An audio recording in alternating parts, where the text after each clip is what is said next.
Greetings and welcome to Global Leadership. When you talk about democracy, a government of the people, for the people, and by the people, who comes to your mind first? I'm sure the oldest and the noisiest people who have campaigned and preached the gospel of democracy and democratization, these are Americans, the United States of America. The question remains at this juncture: do they still preach democracy? And if they do still preach democracy, do they preach democracy with all the genuinity that it is required?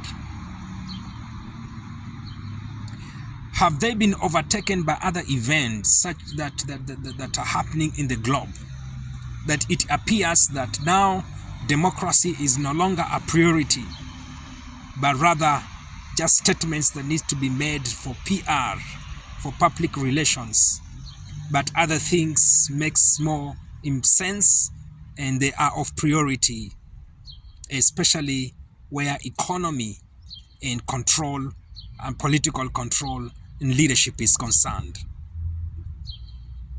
I'm saying this because America has always, as superpowers, been in charge of many things in the globe.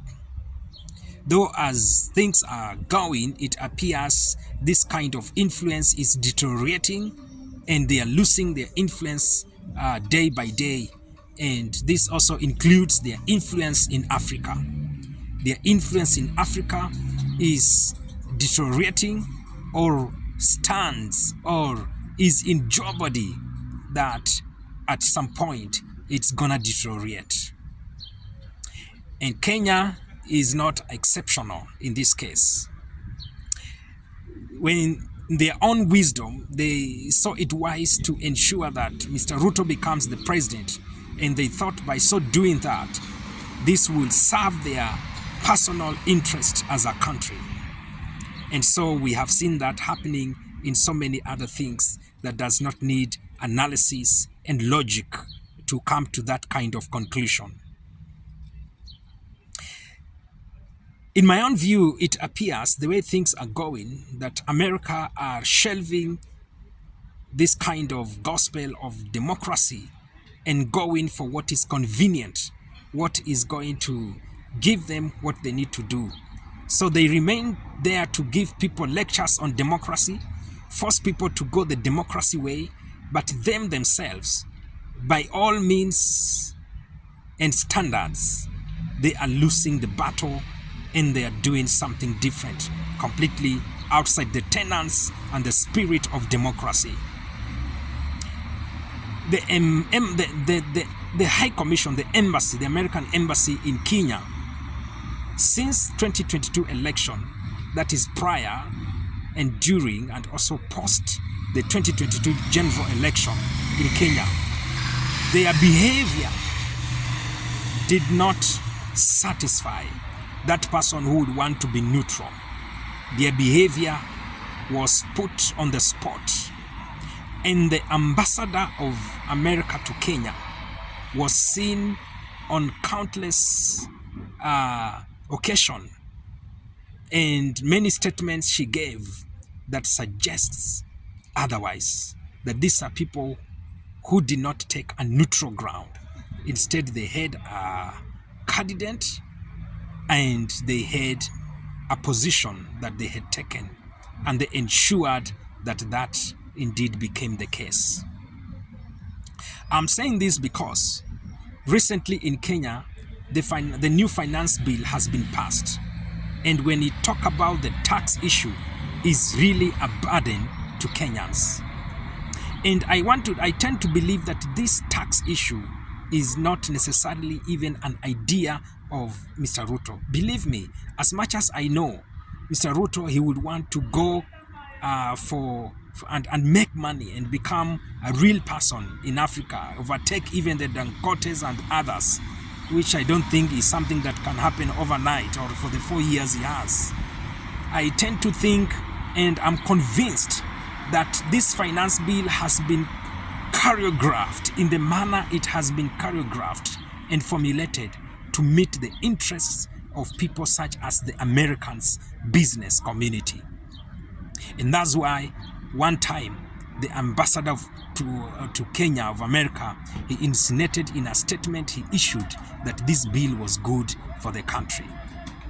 And if you look at the kind of the reasons she was giving, I'm sure this is a bill that is meant to serve the interests of the Americans, especially the business community, but not Kenyans. Now, at this juncture, we need to ask ourselves, is the president and his cohorts and the people around him supposed to first and foremost serve the interest of the Kenyans or the interest of other nationalities or nations? If they are true to themselves and they are good and true leaders who took the appropriate oath, they're supposed to give Kenyans the priority.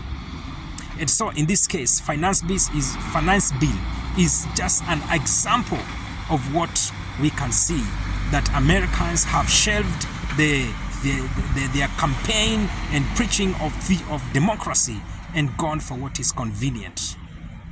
Number two, there are many things that we have seen, and just taking your mind back, they ensured that Mr. Ruto became the president, and they have stood with him, and that is not convincing that these are people who are standing for democracy, people who can support thievery in terms of election malpractices. It does not convince that they are people who are standing for democracy. Friends, folks, on this platform, we need to speak with all the boldness, and we need to speak as they are, without adding salt or sugar or any other. You know, when you look keenly at the behavior of these superpowers, especially in relation to Kenya, there are many other things that you will put to question, and you will wonder, where is the theology, where is the preaching of democracy? Where is the preaching of democracy? They need perhaps to give us an answer why things are taking this kind of direction as they are. The Americans, of course, one of the things, again, we need to agree that every nation will go for what is their interests. And so, but at the same time, and that's why I brought in the issue of democracy. For people who are for democracy, they need to appear, as much as they will be voting and going for their interest, they have to remember they have some things that they need to preserve.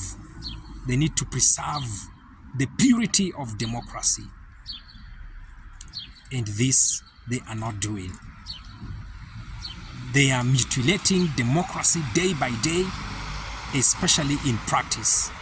In writing and speaking, they speak about it, but in practice, they do completely something different. And this, we need to talk about it. Let me bring to your attention something else. We've had, for example, the opposition carrying out demonstrations, picketing, where the country is concerned, especially bringing to the attention some of the things they feel that indeed are not going right. And what the opposition is doing, in my own view, and really in the view of the Constitution, is right, because the Constitution gives them the mandate. And if you feel this is wrong, then show us articles in the Constitution that says that is wrong. But as much as we are concerned, the Constitution gives them the right to do whatever they are doing.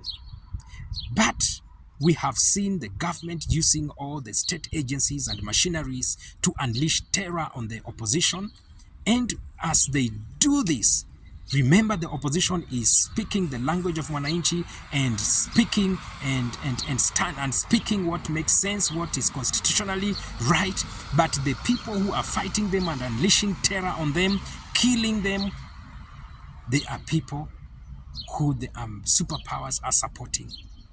And we have not seen the America come out loud and clear, without missing words, condemning this kind of things that are happening to the opposition.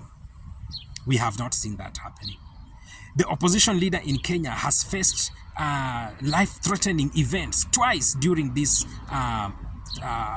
picketing and demonstration. His life has been put on the spot twice. We have not seen any statement, anything. Forget about other serious nations, but the Americans, the one who are always there speaking on anything, who are there through their ambassador to speak and support Mr. Ruto on anything. We have not seen them come out and talk about these things that are happening to the opposition. They have not uttered a word. They have not uttered any statement. And this is confusing, frightening, and it doesn't make sense at all. And in my own view, the ambassador, the American ambassador currently in Kenya, he is a big failure, especially where Kenya is concerned. She may be doing what is right for Americans and giving them business, but in this case, the Americans are saying, or what they are saying through what she is doing, it doesn't matter the means in which she does what they want to see. They want to see the result, and they want to see America benefiting out of Kenya with all means. But friends, the means matters, because in this case, the means are hurting Kenyans. The means is making Kenyans to wonder if these are the proponents of democracy, and if these are the fathers of democracy. We want to see them come out, support the civil organization.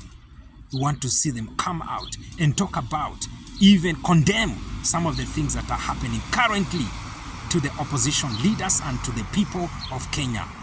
Otherwise, we will never be convinced that they are serious. Otherwise, their stake in this government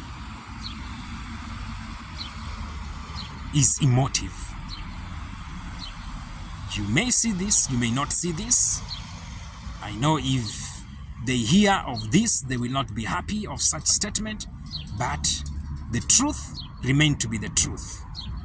I'm a man of the collar, and I have to speak against injustices when they are there. We want to see everybody getting a fair cake and a fair chance.